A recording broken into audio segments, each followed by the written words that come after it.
ദൈവനാമത്തിന് നന്ദിയോടെ സ്തോത്രം ചെയ്യുന്നു. ആരുടെയും ക്ഷമയെ പരീക്ഷിക്കുവാൻ ഞാൻ ആഗ്രഹിക്കുന്നില്ല. എനിക്കറിയാം ഈ സ്ഥാനവും സമയവും ശരിയല്ലെന്ന് എനിക്കറിയാം. എങ്കിലും വർഷത്തിൻ്റെ ആരംഭമായതുകൊണ്ട് നിങ്ങൾ ദേഷ്യപ്പെടരുത്. കാരണം ദേഷ്യപ്പെട്ടാൽ നിങ്ങൾക്ക് തന്നെ പാപമാകും. വർഷത്തിൻ്റെ ആരംഭത്തിലെ പാപമായിട്ട് നാം ഇവിടുന്ന് പോവുകയല്ല, പിന്നെ സന്തോഷത്തോടുകൂടി വളരെ ആനന്ദത്തോടുകൂടി നാം ഇവിടുന്ന് നമുക്ക് പോകേണ്ടതായിട്ടുണ്ട്. അതുകൊണ്ട് മുഖവരി ഒന്നും ഞാൻ പറയുന്നില്ല. ബ്രദർ പറഞ്ഞ മാതിരി അല്പസമയം മാത്രമേ ഞാൻ എടുക്കുകയുള്ളൂ. ഒരു വേദഭാഗം വായിക്കുവാൻ ഞാൻ ആഗ്രഹിക്കുന്നു. യോശുവയുടെ പുസ്തകം 3-ാം അധ്യായം അതിൻ്റെ 4-ാം വാക്യത്തിൻ്റെ അവസാന ഭാഗം. യോശുവ 3-ാം അധ്യായം അതിൻ്റെ 3-ാം വാക്യത്തിൻ്റെ അവസാന ഭാഗം ഞാൻ വായിക്കട്ടെ. നിങ്ങളുടെ ദൈവമായ യഹോവയുടെ നിയമപെട്ടകത്തെയും അതിനെ ചുമക്കുന്ന ലേവ്യരായ പുരോഹിതന്മാരെയും നിങ്ങൾ കാണുമ്പോൾ നിങ്ങളുടെ സ്ഥലം വിട്ട് പുറപ്പെട്ട് അതിൻ്റെ പിന്നാലെ ചെല്ലണം. അതിനുശേഷം അതിൻ്റെ 4-ാം വാക്യത്തിൻ്റെ അവസാനത്ത് ഈ വഴിക്ക് നിങ്ങൾ മുൻപേ പോയിട്ടില്ലല്ലോ, ഈ വഴിക്ക് നിങ്ങൾ മുൻപേ പോയിട്ടില്ലല്ലോ. ദൈവനാമത്തിന് നന്ദിയോടെ സ്തോത്രം ചെയ്യുന്നു. ഇസ്രായേൽ മക്കളുടെ ബന്ധത്തിലാണ് ഇത് പറയുന്നത്. അവർ പോകാത്തതായിരിക്കുന്ന ഒരു വഴിയിലേക്ക് ദൈവം അവരെ വിളിച്ച് വേർതിരിച്ച് അയക്കുകയാണ്. അവർക്കറിയാം ചെങ്കടൽ അവർ കടന്നതാണ്, ദൈവം അവരോട് കൂടി ഉണ്ടായിരുന്നു. എന്നാൽ യോർദാൻ നദി കടക്കുവാൻ പോകുമ്പോൾ അവരോട് പറയുകയാണ്, നിങ്ങൾ ഇതുവരെയും ഞാൻ കാണിക്കാൻ പോകുന്നതായിരിക്കുന്ന സ്ഥലം നിങ്ങൾ ഇതുവരെ പോയിട്ടില്ല. നിങ്ങൾ പോകാത്ത ഒരു സ്ഥലത്തേക്ക് ഞാൻ നിങ്ങളെ അയക്കുകയാണ്. അർത്ഥാത് 2024 നമ്മളിൽ നിന്ന് കടന്നുപോയി. 2025 നാം പ്രവേശിച്ചിരിക്കുകയാണ്. 2025 എന്താണ് സംഭവിക്കാൻ പോകുന്നത് എന്നുള്ളത് നമുക്കറിഞ്ഞുകൂടാ. ഏതായാലും ഒന്ന് നമുക്കറിയാം, 2024 ആഗ്രഹിക്കുന്നവർ ആരെങ്കിലും ഉണ്ടെന്ന് എനിക്ക് തോന്നുന്നില്ല. 2024 അനിഷ്ട സംഭവങ്ങളാൽ നിറയപ്പെട്ടതായിരിക്കുന്ന ഒരു വർഷമായിരുന്നു 2024. ഇപ്പോൾ സാക്ഷ്യം തന്നെ കേൾക്കുകയുണ്ടായി. അനേകരുടെ ജീവിതത്തിൽ അനേക സംഭവങ്ങൾ, അനേക നിരാശയുടെയും ദുഃഖത്തിൻ്റെയും ആയിരിക്കുന്ന സാക്ഷിയാണ് നമുക്ക് കേൾക്കുവാൻ തക്കണം ഇടയായി തീർന്നത്. ഇനി നാം ഒരിക്കലും ആഗ്രഹിക്കുന്നില്ല 2024 വരണം എന്ന് നാം ആരും ആഗ്രഹിക്കുന്നില്ല. എന്നാൽ 2025 നമ്മുടെ മുൻപാകെയാണ് നാം എത്തിയിരിക്കുകയാണ്. 2025 നമ്മൾ പ്രവേശിച്ചിരിക്കുന്നു.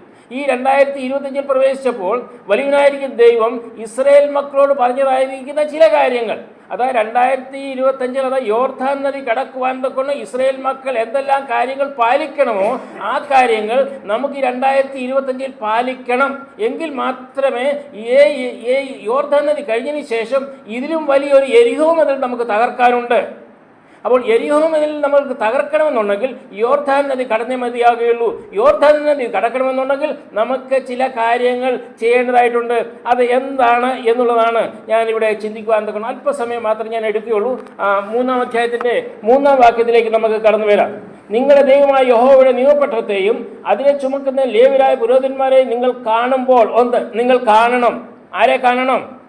ലോകത്തെ അല്ല, ലോകത്തിൻ്റെ അഭിലാഷത്തെ അല്ല, ലോകത്തിൻ്റെ ആർഭാടത്തെ അല്ല, ലോകത്തിൻ്റെ ഏതെങ്കിലും രീതിയിലുള്ളതായിരിക്കുന്ന വിധത്തിലുള്ളതായിരിക്കുന്ന കാര്യങ്ങളെ അല്ല. ആരെ കാണണം?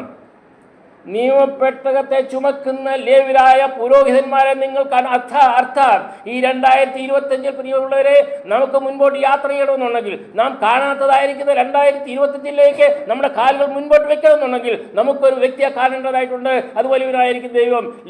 നിയമപെട്ടകം ചുമന്നതായിരിക്കുന്ന ലേവ്യ പുരോഹിതന്മാരെ നിങ്ങൾ കാണണം എന്ന് പറഞ്ഞാൽ ഈ 2025 കാൽ വെച്ച് നമുക്ക് കാണേണ്ട ഒരു വ്യക്തിയുണ്ട്. അത് വലിയവനായിരിക്കുന്ന ദൈവമാണ്. ഈ ദൈവത്തെ കണ്ടുകൊണ്ട് വേണം നമുക്ക് ഈ 2025 ജനുവരി മാസത്തിൻ്റെ ഈ ആദ്യ സമയത്ത് തൊട്ട് നമുക്ക് നമ്മുടെ യാത്ര ആരംഭിക്കേണ്ടത് എന്നുള്ളത് നാം ഓർത്തിരിക്കേണ്ടത് ആവശ്യമാണ്. അത് മാത്രമല്ല, അതിനുശേഷം എന്താണ് പറയുന്നത്? ഞാൻ തന്നെ വായിച്ചു പോവുകയാണ്. ലേവ്യരായ പുരോഹിതന്മാരെയും നിങ്ങൾ കാണുമ്പോൾ നിങ്ങളുടെ സ്ഥലം വിടണം. അവിടെ എന്താണ് എഴുതിയിരിക്കുന്നത്? നിങ്ങളുടെ സ്ഥലം വിടണം. അപ്പോൾ നിങ്ങൾ ആയിരിക്കുന്ന സ്ഥലം നിങ്ങൾ വിട്ടേ മതിയാകുകയുള്ളൂ. നിങ്ങളായിരിക്കുന്ന സ്ഥലത്ത് ഇരുന്നു കൊണ്ട് ആ യോർദാൻ നദി കടക്കണമെന്ന് പറഞ്ഞാൽ സാധ്യമല്ല. നിങ്ങൾ ഇരിക്കുന്ന ഇടത്ത് നിന്നുകൊണ്ട് നിങ്ങൾക്ക് മുൻപോട്ട് യാത്ര ചെയ്യാൻ കഴിയുകയില്ല. നിങ്ങൾ ഇരിക്കുന്ന സ്ഥലം നല്ലതല്ല. ഇത് മരുഭൂമിയാണ്. ഈ മരുഭൂമിയിൽ ഞാൻ നിങ്ങളെ വെക്കുവാൻ ആഗ്രഹിക്കുന്നില്ല. എനിക്ക് വലിയൊരു ആഗ്രഹമുണ്ട്, എൻ്റെ ജനങ്ങൾ കനാൻ ദേശത്ത് പ്രവേശിക്കണം. ഈ മരുഭൂമിയിൽ എന്ന് താമസിക്കാനുള്ളതല്ല. നിങ്ങളുടെ പാപത്തിൻ്റെയും പിറുപിറുപ്പിൻ്റെയും ഫലമായിട്ടാണ് ഞാൻ നിങ്ങളെ മരുഭൂമിയിലാക്കി വെച്ചത്.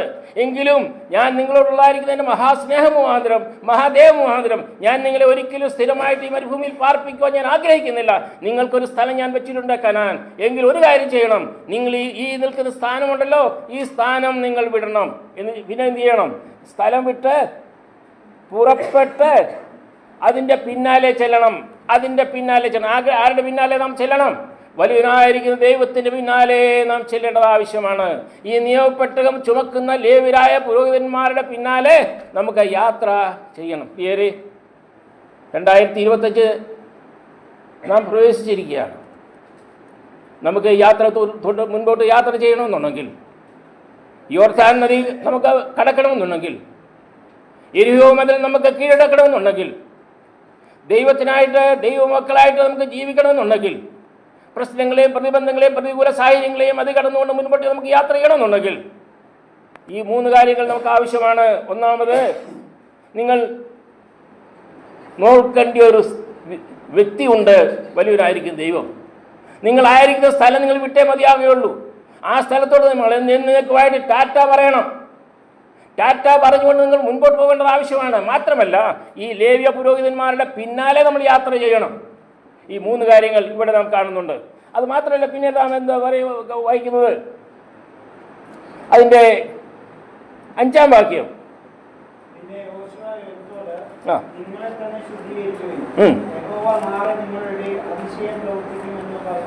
പിന്നെ യോശുവ ജനത്തോട് നിങ്ങളെ തന്നെ ശുദ്ധീകരിപ്പീൻ, യഹോവ നാളെ നിങ്ങളുടെ ഇടയിൽ അതിശയം പ്രവർത്തിക്കും എന്ന് പറഞ്ഞു. അപ്പോൾ പലപ്പോഴും നമ്മൾ ആഗ്രഹിക്കുന്നത് എന്താണ്? പല ദൈവത്തിൻ്റെ അനുഗ്രഹം പ്രാപിച്ചതിന് ശേഷം വിശുദ്ധീകരണം പ്രാപിക്കുക, അല്ലെങ്കിൽ ദൈവത്തിനായി ജീവിക്കുക. കർത്താവ്, ഞാൻ നിനക്ക് വേണ്ടി ഞാൻ ജീവിക്കാൻ തയ്യാറാണ്, പക്ഷേ പല നീ എന്നെ അനുഗ്രഹിക്കുക. അതല്ല ദൈവവചനം പറയുന്നത്. ദൈവവചനം പറയുന്നത്, നീ ഇന്ന് നിന്നെ തന്നെ ശുദ്ധീകരിക്കുന്നുവെങ്കിൽ ഒരു വിശുദ്ധീകരണം ആവശ്യമാണ്. 2025 ജനുവരി മാസത്തിൻ്റെ ആദ്യ ദിനത്തിലേക്ക്, സുപ്രഭാതത്തിലേക്ക് നാം എത്തിയിരിക്കുന്നതായിരിക്കും. ഈ വേളയിൽ വലിയവനായിരിക്കും ദൈവം പറയുകയാണ്, നിനക്ക് യോർദാൻ നദി കടക്കണമെന്നുണ്ടെങ്കിൽ യോർദാൻ നദി കടന്നേ പറ്റുകയുള്ളൂ. ആ യോർദാൻ നദി ഉണ്ട്, അത് വാസ്തവമാണ്. ആ യോർദാൻ നദി ഇല്ല എന്ന് പറയാൻ സാധ്യമല്ല. ഇരമ്പിപ്പായുന്ന വെള്ളം അതിൽ കൂടി ഉണ്ട്. അതിനെ ഞാൻ നിർത്തത്തില്ല. നിങ്ങൾക്ക് അതിൽ കൂടി കടന്നു പോകണം. ഈ യോർദാൻ നദി നമ്മുടെ ജീവിതത്തിലെ പല പ്രശ്നങ്ങളും പ്രയാസങ്ങളും പ്രതിബന്ധങ്ങളാണ്. ഈ യോർദാൻ നദി നമ്മുടെ മുൻപാകെ ഉണ്ട് പ്രിയരെ. 2025 2024 ഉണ്ടായിരുന്നെങ്കിൽ 2025 ഇതിൽ വലിയ പ്രതിബന്ധങ്ങൾ, പ്രതിസന്ധികൾ, പല യോർദാൻ നദി നമുക്ക് മുൻപോട്ട് കടന്നു പോകേണ്ടതായിട്ടുണ്ട്. അത് യാതൊരു സംശയവുമില്ല. ദൈവവചനം വളരെ വ്യക്തമായി പറയുന്നുണ്ട്. ഒരു ചെങ്കടൽ കടന്നു, അവർ 40 വർഷം മരുഭൂമിയിൽ പാർത്തു. പല ദൈവമക്കളും അവിടെ മരിച്ചുപോയി. അവരുടെ മക്കൾ ചെങ്കടൽ കടന്നില്ല. നോക്കുക, അവരുടെ മക്കൾ ചെങ്കടൽ കടന്നില്ല. അതുകൊണ്ട് പറയുകയാണ് ദൈവം, നിന്റെ മക്കൾ ചെങ്കടൽ കടന്നില്ലെങ്കിൽ നിങ്ങളുടെ മക്കളെ യോർദാൻ നദി കടന്നേ മതിയാകുകയുള്ളൂ. നാം നടക്കുന്നതായിരിക്കും ഈ ചെങ്കടൽ യാത്രയോട് നമ്മൾ കടന്നുപോയ ചെങ്കടൽ യാത്ര. ഈ യാത്രയിൽ കൂടി നമ്മുടെ മക്കളും യാത്ര ചെയ്യേണ്ടവരാണ്. നമ്മുടെ ജീവിതം കണ്ടുകൊണ്ടാണ് നമ്മുടെ മക്കൾ മുൻപോട്ട് യാത്ര ചെയ്യേണ്ടത്. അതുകൊണ്ട് ഈ യോർദാൻ നദി നാം കടക്കുമ്പോൾ നാം അനുസരിക്കേണ്ടതായിരിക്കുന്ന ദൈവിക പ്രമാണങ്ങൾ, ദൈവിക വ്യവസ്ഥകൾ നാം അനുസരിച്ച് മുൻപോട്ട് പോകുന്നില്ല എങ്കിൽ നമുക്ക് മാത്രമല്ല ഗതികേട് വരുന്നത്, നമ്മുടെ മക്കളും നമ്മളെ കണ്ടാണ് പഠിക്കുന്നത്. അതുകൊണ്ട് ഈ വ്യവസ്ഥകൾ പാലിക്കണം. ഇവിടെ എന്താണ് പറയുന്നത്? യഹോവ നാളെ നിങ്ങളുടെ ഇടയിൽ അതിശയം നാളെ പ്രവർത്തിക്കും. ഇന്ന് എന്ത് ചെയ്യണം? ഇന്ന് വിശുദ്ധി പ്രാപിക്കണം. ഇന്ന് നമ്മുടെ ജീവിതത്തിൽ വിശുദ്ധി വേണം. ഇന്ന് അനുഗ്രഹം വേണം. ഇന്ന് ദൈവത്തിൽ നിന്ന് നമ്മൾ ചോദിക്കുന്നതെല്ലാം ദൈവം നമുക്ക് തന്നു കഴിഞ്ഞാൽ നാം വിശുദ്ധി പ്രാപിക്കുക എന്ന് പറയുന്ന ആ ഒരു രീതി അല്ല ദൈവത്തിൻ്റെ രീതി. അത് നമ്മുടെ രീതിയാണ്. അത് തെറ്റാണ്. എന്നെ ദൈവം അനുഗ്രഹിച്ചാൽ, എനിക്ക് ദൈവ രോഗം സൗഖ്യം തന്നാൽ, എൻ്റെ മക്കളുടെ വിവാഹം നടന്നാൽ, എനിക്ക് വീട് വാങ്ങിച്ച് കിട്ടിയാൽ, എൻ്റെ മക്കളുടെ കാര്യങ്ങളെല്ലാം വിദ്യാഭ്യാസവും വിവാഹവും എല്ലാം നടന്നു കഴിഞ്ഞാൽ ഞാൻ ദൈവത്തിനായിട്ട് ജീവിക്കാം എന്നുള്ളത് നമ്മുടെ ബുദ്ധിയാണ്. അത് തെറ്റാണത്. ഇന്ന് നിങ്ങൾ വിശുദ്ധീകരണം പ്രാപിക്കുന്നുവെങ്കിൽ നാളെ, ഇന്നല്ല നാളെ ഞാൻ എന്ത് ചെയ്യും? അതിശയം പ്രവർത്തിക്കും, ഞാൻ അനുഗ്രഹം പ്രാപിക്കും. അത് മാത്രമല്ല പ്രിയരെ, 3-ാം വാക്യത്തിൽ ഒരു വാക്യം ഇവിടെ പറയുന്നുണ്ട്. 3-ാം അധ്യായം 1-ാം വാക്യത്തിൽ, യോശുവ അധികാരത്തെ എഴുന്നേറ്റ് അവനും ഇസ്രായേൽ മക്കൾ എല്ലാവരും ശിത്തീമിൽ നിന്ന് പുറപ്പെട്ട് യോർദാൻ അരികെ വന്നു, മറുകര കടക്കും മുമ്പേ അവിടെ താമസിച്ചു. 3 ദിവസം കഴിഞ്ഞിട്ട് പ്രമാണികൾ പാളയത്തിൽ കൂടി നടന്ന് ജനത്തോട് കൽപ്പിച്ചു. 3 ദിവസം അവിടെ പാർക്കേണ്ടതായിട്ട് വന്നു. എന്തിനാ 3 ദിവസം അവിടെ പാർക്കേണ്ടി വന്നത്? യോർദാൻ നദിയുടെ അടുത്ത് വന്നിട്ട് അവിടെ പാളയം അടിച്ച് അവിടെ 3 ദിവസം അവിടെ രാത്രി അവിടെ പാർക്കേണ്ടതായിട്ട്, ദിവസം രാത്രിയും പകലും മുഴുവനും. എന്തിനു വേണ്ടി? ദൈവത്തിന് പേടിയുള്ളവരെ ദൈവത്തിന് വേണ്ട. നിങ്ങളിൽ ആർക്കെങ്കിലും തിരിച്ചു പോകണമെങ്കിൽ പോകാം, നിനക്ക് ആവശ്യമൊന്നുമില്ല. നിനക്ക് മരുഭൂമിയിലാണ് ജീവിക്കണമെങ്കിൽ മരുഭൂമിയിൽ താമസിച്ചോ. എത്രമാത്രം തയ്യാറോടുകൂടി ജനുവരി 25 ഈ വർഷത്തിൻ്റെ ആദ്യ സമയത്തിൽ ദൈവം നമ്മോട് ചെയ്യുന്ന ഒരു വലിയൊരു ചലഞ്ചുണ്ട്. നിനക്ക് ഹിതമാണോ എൻ്റെ പിന്നാലെ വരുവാൻ ആഗ്രഹിക്കുന്നുവെങ്കിൽ നിനക്ക് 3 ദിവസം എന്നോടൊപ്പം ഈ സ്ഥാനത്ത് നീ താമസിച്ചേ മതിയാകുള്ളൂ. ചിലപ്പോൾ ആ സാഹചര്യത്തിൽ കൂടി നമുക്ക് മുൻപോട്ട് പോകേണ്ടതായിട്ട് വരും. ഞാൻ മുൻപോട്ട് പോകട്ടെ. അതിൻ്റെ 3-ാം അധ്യായത്തിൻ്റെ 8-ാം വാക്യത്തിലേക്ക് വരാം. നിയമപ്പെട്ടവൻ ചുമക്കുന്ന പുരോഹിതന്മാർ യോർദാനിലെ വെള്ളത്തിൽ എത്തുമ്പോൾ യോർദാനിൽ നിൽക്കുവാൻ കൽപ്പിക്കുക എന്നാണ് ചെയ്തത്. എന്തിനാ അങ്ങനെ പറഞ്ഞത്? പറഞ്ഞിരിക്കുന്നത് നിയമപ്പെട്ടവൻ ചുമക്കുന്ന പുരോഹിതന്മാർ യോർദാനിലെ വെള്ളത്തിന്റെ വക്കത്തെത്തുമ്പോൾ, ഇരമ്പിപ്പായുന്ന യോർദാൻ നദിയാ, അത് ഏറ്റവും കൂടുതൽ വെള്ളച്ചാട്ടമുള്ളതായിരിക്കുന്ന സമയമാണ് ആ സമയം. ഈ ഇസ്രായേൽ മക്കൾ യോർദാൻ നദി കടക്കാൻ പോകുന്നതായിരിക്കും സമയം.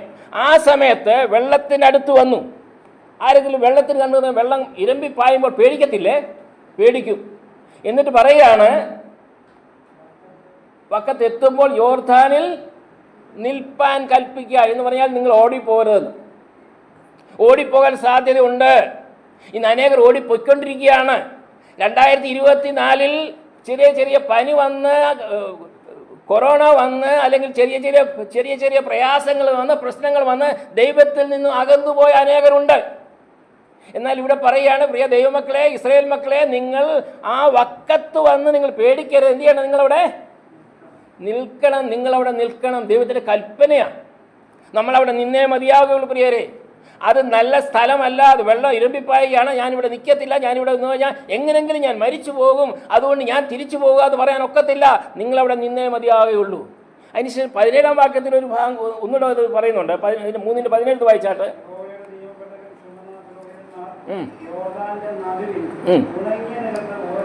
ഉറച്ചു നിന്നു. കണ്ടോ, ഉറച്ചു നിന്നു. ദൈവം വേണ്ട ശക്തിയും കൊടുക്കും. ഉറച്ച് ദൈവത്തിൻ്റെ കൃപ. അപ്പോസ്തലനായ പൗലോസിനോട് പറഞ്ഞില്ലേ, എൻ്റെ കൃപ നിനക്ക് മതി. അപ്പോൾ ആ മധ്യത്തിൽ നിൽക്കുവാൻ തക്കവണ്ണം, നിൽക്കുവാൻ മാത്രമല്ല ഉറച്ചു നിൽക്കുവാൻ തക്കവണ്ണമുള്ള ദൈവകൃപ നമുക്ക് ലഭിക്കും പ്രിയരെ. നാം നിൽക്കണം. നാം നിന്നെങ്കിൽ മാത്രമേ കഴിയുള്ളൂ. അതിൻ്റെ 4-ാം അധ്യായത്തിലേക്ക് നമുക്ക് കടന്നു വരാം. 4-ാം അധ്യായത്തിൽ 9-ാം വാക്യം.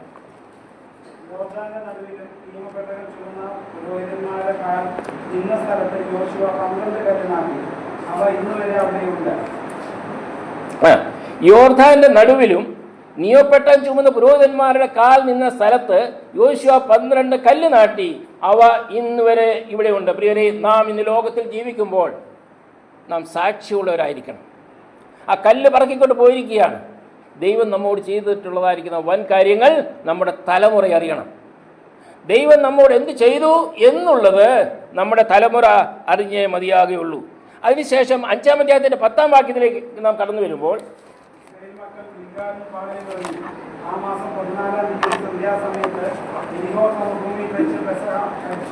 അതും ദൈവസന്നിധിയിലെ ഒരു ആരാധന. ഏത് സ്ഥാനത്ത് പോയി കഴിഞ്ഞാലും ഈ കാര്യങ്ങൾ ഞാൻ പറയട്ടെ, യോർദാൻ യെരിഹോ മതിൽ പിടിക്കണമെന്നുണ്ടെങ്കിൽ, അല്ല യോർദാൻ നദി കടക്കണമെന്നുണ്ടെങ്കിൽ, യോർദാൻ നദി കടന്ന് മുൻപോട്ട് യാത്ര ചെയ്യണമെന്നുണ്ടെങ്കിൽ ഈ വിഷയങ്ങളെല്ലാം അനിവാര്യമാണ്. ആരാധന വളരെ അത്യാവശ്യമാണ്. അതിൻ്റെ 7-ാം വാക്യത്തിൽ പരിച്ഛേദനയെക്കുറിച്ച് പറയുന്നുണ്ട്. ഒരു ഹൃദയ പരിച്ഛേദന നമുക്ക് ആവശ്യമാണ്. ഇതൊന്നും ഇല്ലാതെ കണ്ട് നമുക്ക് യോർദാൻ നദി കടക്കുവാൻ തക്കോണം കഴിയുകയില്ല. എന്ന് പറഞ്ഞാൽ 2024 കഴിഞ്ഞ് 2025 നാം പ്രവേശിച്ചിരിക്കുമ്പോൾ നമ്മുടെ മുൻപാകെ ഉള്ളതായിരിക്കുന്ന ലക്ഷ്യം എന്താണെന്ന് ചോദിച്ചു കഴിഞ്ഞാൽ, നമുക്ക് മുൻപോട്ട് യെരിഹോ മതിൽ, വലിയൊരു മതിലാണത്. യെരിഹോ മതിൽ പിടിക്കണമെന്നുണ്ടെങ്കിൽ നമുക്ക് ഈ കാര്യങ്ങൾ നമ്മുടെ ജീവിതത്തിൽ അനവർത്ഥമാക്കേണ്ടത് വളരെ ആവശ്യമാണ് എന്ന് നാം മനസ്സിലാക്കേണ്ടിയിരിക്കുന്നത് ആവശ്യമാണ്. അതിനുശേഷം അതിൻ്റെ 15-ാം വാക്യത്തിലേക്ക് നാം വരുമ്പോൾ, അധിപതി യോശുവയോട്, നിന്റെ കാലിൽ നിന്ന് ചെരുപ്പ് അഴിച്ചു കളയുക, നീ നിൽക്കുന്ന സ്ഥലം വിശുദ്ധമാകുന്നു എന്ന് പറഞ്ഞു യോശുവ അങ്ങനെ ചെയ്തു. യഹോവ സൈന്യത്തിന്റെ അധിപതി യോശുവയോട്, നിന്റെ കാലിൽ നിന്ന് ചെരുപ്പ് അഴിച്ചു കളക. എന്താ കാരണം? എന്തുവാ? നീ നിൽക്കുന്ന സ്ഥലം വിശുദ്ധമാകുന്നു എന്ന് പറഞ്ഞു. യോശുവ അങ്ങനെ തന്നെ ചെയ്തു. ഒരു വിശുദ്ധിയുടെ സ്ഥലത്തേക്ക് അവർക്ക് എത്തുവാൻ കഴിഞ്ഞു. യോർദാൻ നദി കടന്നതിന് ശേഷം കനാനിലേക്ക് അവർ പ്രവേശിച്ചിരിക്കുകയാണ്. പ്രവേശിച്ചു കഴിഞ്ഞപ്പോഴാണ് എന്തുണ്ടായിരിക്കുന്നത്? ആറാം വാക്യത്തിൽ എന്താ പറയുന്നത്? 6-ാം അധ്യായത്തിലെ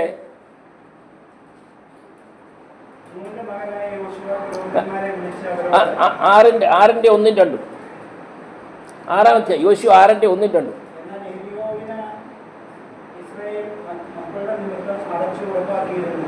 ആരും പുറത്തിറങ്ങിയില്ല, അകത്തുകയറിയുമില്ല. യഹോവ യോശുവയോട് കൽപ്പിച്ചത്, ഞാൻ യെരിഹോവിനെയും അതിന്റെ രാജാവിനെയും യുദ്ധവീരന്മാരെയും നിന്റെ കയ്യിൽ ഏൽപ്പിച്ചിരിക്കുന്നു. യെരിഹോ ഇസ്രായേൽ മക്കളുടെ കയ്യിൽ തരുവാൻ വേണ്ടി ദൈവം ചെയ്തതായിരിക്കുന്ന ചില പ്രമാണങ്ങൾ, വ്യവസ്ഥകളാണ് നാം ഈ കഴിഞ്ഞ 3-ാം അധ്യായത്തിൽ 4-ാം അധ്യായത്തിൽ നാം പഠിച്ചത്. ദൈവത്തിനൊരു ലക്ഷ്യമുണ്ട് പ്രിയരെ. നമ്മെ 2025 കാണുവാൻ ദൈവം ആഗ്രഹിച്ചു, അനുവദിച്ചു എങ്കിൽ 2025 പ്രവേശിക്കുവാൻ കൊണ്ട് ദൈവം നമുക്ക് ഈ ഒരു വലിയൊരു സാവകാശം ദൈവം നമുക്ക് തന്നിരിക്കുന്നുവെങ്കിൽ ദൈവ വ്യവസ്ഥകൾ പാലിക്കുവാനും ദൈവം നമുക്ക് മുൻപോട്ട് വെച്ചിരിക്കുന്നതായിരിക്കുന്ന ഏരിയകൾ, സ്ഥാനങ്ങൾ നമുക്ക് കരസ്ഥമാക്കുവാൻ കൊണ്ടും ദൈവം ആഗ്രഹിക്കുന്നുണ്ട്. ദൈവം നമുക്കൊരു ദിവസം നമുക്ക് തരുന്നുവെങ്കിൽ ആ ദിവസം കൊണ്ട് ദൈവനാം മഹിമപ്പെടണം എന്നുള്ളതാണ് ദൈവത്തിൻ്റെ ആഗ്രഹം. യോർദാൻ നദി വേണമെന്നുണ്ടെങ്കിൽ ഒരു നാഷണൽ ഹൈവേ ആക്കി വേണമെന്നുണ്ടെങ്കിൽ ഇസ്രായേൽ മക്കളെ കടത്തി വിടാമായിരുന്നു, ഇല്ലേ? അത് ആരും പേടിയില്ലായിരുന്നു, ഒന്നുമില്ലായിരുന്നു. ഇസ്രായേൽ യോർദാൻ നദി വലിയൊരു നാഷണൽ ഹൈവേ ആക്കി ഒരു നല്ലൊരു റോഡാക്കി അങ്ങ് വെച്ചതിന് ശേഷം മക്കളെ നിങ്ങൾ ഇതുവഴി പോകുമെന്ന് പറഞ്ഞാൽ പോകാമായിരുന്നു. അതല്ല ദൈവവ്യവസ്ഥ. നാം ഇപ്പോൾ കേട്ടായിരിക്കുന്ന സാക്ഷ്യങ്ങളൊക്കെ അതാണ് പറയുന്നത്. അതല്ല ദൈവവ്യവസ്ഥ. ദൈവവ്യവസ്ഥ എന്ന് പറഞ്ഞാൽ, പ്രിയ മോനെ, നിനക്ക് ഈ യോർദാൻ നദിയിൽ കൂടി, ഇരമ്പിപ്പായുന്ന യോർദാൻ നദിയിൽ കൂടി നിനക്ക് പോകണം. നിനക്ക് ചില കാര്യങ്ങൾ ചെയ്യാനുണ്ട്. ചില കാര്യങ്ങൾ നമ്മുടെ ദൈവത്തിന് ചെയ്യാൻ കഴിയുകയില്ല. എന്തോ ചെയ്യാൻ കഴിയാത്തത്? ലാസറിന്റെ കെട്ട് അഴിക്കാൻ പറ്റുമോ ദൈവത്തിന്? ഇല്ല. അത് മനുഷ്യൻ ചെയ്യണം. കല്ലുരുട്ടാൻ പറഞ്ഞു ദൈവം ചെയ്യുമോ? ഇല്ല. എന്നാൽ ജീവനെ കൊടുക്കാൻ ദൈവത്തിന് കഴിയും. അത് മനുഷ്യനെ കൊണ്ട് പറ്റത്തില്ല. വെള്ളം വീഞ്ഞാക്കി ദൈവം ഒരു ചെറിയ കലം ഉണ്ടാക്കാൻ പറ്റത്തില്ലായിരുന്നു. കലം ഉണ്ടാക്കി അതിനകത്ത് വീഞ്ഞ് നിറയ്ക്കാൻ പറ്റത്തില്ലായിരുന്നു. ദൈവം കർത്താവ് എന്താ പറഞ്ഞത്? നിങ്ങളെ കലം കൊണ്ടുപോവാ, ഭരണി കൊണ്ടുപോവാ. ഭരണി കൊണ്ട് നമ്മുടെ ജോലിയാണ്. അപ്പോൾ പ്രിയരെ, നമുക്ക് ചില കർത്തവ്യങ്ങളുണ്ട്. ഈ 2025 നമുക്ക് മുൻപോട്ട് പോകുവാൻ തക്കോണം ദൈവം വിശാലമായിരിക്കുന്ന ഒരു സ്ഥലമാണ് ദൈവം നമുക്ക് തന്നിരിക്കുന്നത്. അനേക കാര്യങ്ങൾ നമുക്ക് ചെയ്യേണ്ടതായിട്ടുണ്ട്. നമ്മുടെ മുൻപാകെ പല കാര്യങ്ങളുണ്ട്. ആ കാര്യങ്ങളെല്ലാം നമുക്ക് മുൻപോട്ട് പോകണമെന്നുണ്ടെങ്കിൽ അവൻ പറഞ്ഞിട്ടുള്ളതായിരിക്കുന്ന വ്യവസ്ഥകൾ നാം പാലിച്ചേ മതിയാകുള്ളൂ. ഞാനിവിടെ അവസാനിപ്പിക്കുകയാണ്. ആരുടെയും ക്ഷമയെ നശിപ്പിക്കുവാൻ കഴിയുന്നത് ഞാൻ ആഗ്രഹിക്കുന്നില്ല. എങ്കിൽ പ്രിയരെ, ഈ വാക്യങ്ങൾ മുഖാന്തരം നമ്മുടെ മുൻപാകെ ഒരു എരിഹോ ഉണ്ട്. ആ എരിഹോവിനെ നമുക്ക് പിടിച്ചടക്കണമെന്നുണ്ടെങ്കിൽ ആ യോർദാൻ നദി പാർക്കടക്കണം. യോർദാൻ നദി പാർക്കടക്കണമെന്നുണ്ടെങ്കിൽ നമ്മെ തന്നെ വിശുദ്ധീകരിച്ചാൽ മതിയാകുകയുള്ളൂ. നാം ദൈവത്തിലേക്ക് നോക്കേണ്ടത് ആവശ്യമാണ്. അതുപോലെ തന്നെ നാം മുൻപോട്ട് യാത്ര ചെയ്യുമ്പോൾ നാം ഇരിക്കുന്ന സ്ഥലം വിടണം. ആ സ്ഥലം വിട്ടെങ്കിൽ മാത്രമേ നമുക്ക് മുൻപോട്ട് യാത്ര ചെയ്യുവാൻ കഴിയുള്ളൂ. അത് മാത്രമല്ല, വിട്ടതിന് ശേഷം എവിടെയോ പോയാൽ ഒക്കത്തില്ല. നിയമപ്പെട്ടകം ചുമക്കുന്ന ലേവ്യ പുരോഹിതന്മാരുടെ പിന്നാലെ, അതായത് കർത്താവായ യേശുക്രിസ്തു, നിയമപ്പെട്ടെന്ന് പറഞ്ഞാൽ കർത്താവായ യേശുക്രിസ്തു ആണല്ലോ. കർത്താവായ യേശുക്രിസ്തുവിന് പിന്നാലെ നാം യാത്ര ചെയ്യണം. എങ്കിൽ മാത്രമേ നമുക്ക് അനുഗ്രഹം പ്രാപിക്കുവാൻ കഴിയുള്ളൂ. നമുക്ക് യോർദാൻ നദി പാർക്കടക്കുവാൻ കഴിയുള്ളൂ. യെരിഹോ മതിൽ തകർക്കണമെന്നുണ്ടെങ്കിൽ ഈ വിധ വ്യവസ്ഥകൾ നമ്മളെ പാലിച്ചേ മതിയാകുള്ളൂ. ഈ വർഷത്തിൻ്റെ ആരംഭത്തിൽ പ്രിയമുള്ളവരെ, നമ്മ ഏവർക്കും ഇത് സഹായമായി തീരട്ടെ എന്നുള്ള പ്രാർത്ഥനയോടുകൂടി എൻ്റെ ഈ സന്ദേശം ഇവിടെ ഞാൻ അവസാനിപ്പിക്കുന്നു. ദൈവനാമം മഹത്വപ്പെട്ടുകൊണ്ടാകട്ടെ.